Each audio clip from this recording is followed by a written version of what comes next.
Sound take 7 action. मैंने वो पल बिताए जो जीवन भर मेरे साथ रहने वाले। मैंने गहरे समुंदर के भीतर जाकर प्राचीन द्वारिका जी के दर्शन किए।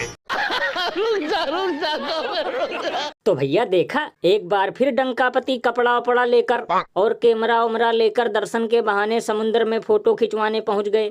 लल्लन भैया 18 घंटे काम करने वाले महान व्यक्ति का ऐसा मजाक उड़ाना बिल्कुल उचित नहीं, क्योंकि हो सकता है अब हम लोगों के बाद मछलियों की आय दोगुनी होने वाली हो।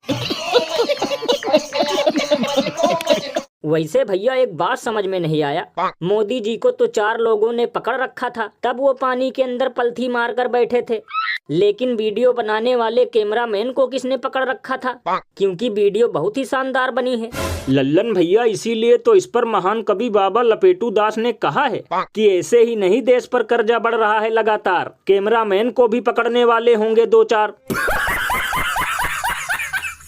ये बड़ी अच्छी बात कही आप। देश में महंगाई बेरोजगारी का कहर बरस रहा है। भुखमरी में हमारा देश पाकिस्तान को पीछे छोड़ चुका है और आटा दाल गैस पेट्रोल का दाम सुनते ही चक्कर आ जाता है, लेकिन फिर भी घूमने के सिवा इनको कुछ नहीं आता है।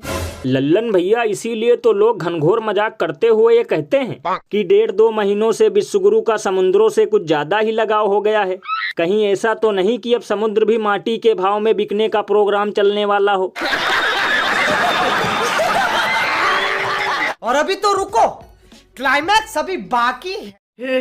हे प्रभु, हे प्रभु, हे हरि राम कृष्ण जगन्नाथ प्रेमानंद, ये क्या हुआ? तालाब में पानी आ गया। गजब बेइज्जती है। तो भैया देखा, रिंकिया के पापा का ऐसा घोर अपमान तो शायद पहले कभी नहीं हुआ होगा, क्योंकि एक तरफ मोदी जी और अमित शाह अपनी पार्टी के नेताओं के साथ टेबल पर बैठकर कुछ खा पी रहे हैं और दूसरी तरफ मनोज तिवारी साइड में ऐसे खड़े हैं जैसे कि सुरक्षा में सिक्योरिटी गार्ड। लल्लन भैया ये तो वास्तव में घोर अपमान है, लेकिन ये भी हो सकता है कि रिंकिया के पापा ने वेटर को खाने में ये ऑर्डर दे दिया हो, मैं ऑमलेट खाऊंगा, इसलिए डंकापति ने इन्हें साइड में खड़ा कर दिया हो। वैसे लल्लन भैया जब राजनाथ सिंह और जेपी नड्डा जैसे महान व्यक्तियों को साइड में खड़ा कर दिया जाता है तो रिंकिया के पापा की तो बात ही छोड़ो।